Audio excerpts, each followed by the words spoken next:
si Byron Mission, and I'm 31 years old and I'm an IT. So, kuyog na ako akong anak, ug akong asawa niya, isa na mga yaya.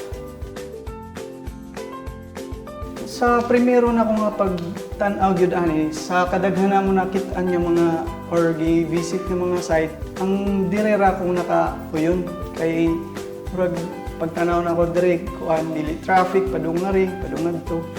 Nya peaceful ra dire nya.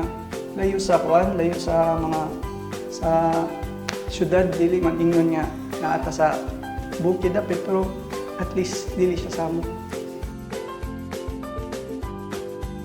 Yang una gyud na akong nagitan-aw ani, ang lugar kung dili ba siya samo, wala ba mga salbahe sa among agian, mga ngana. Ang ikaduha, seguridad sa lugar gihapon kay syempre kung halimbawa magkapamilya na ako or ngana.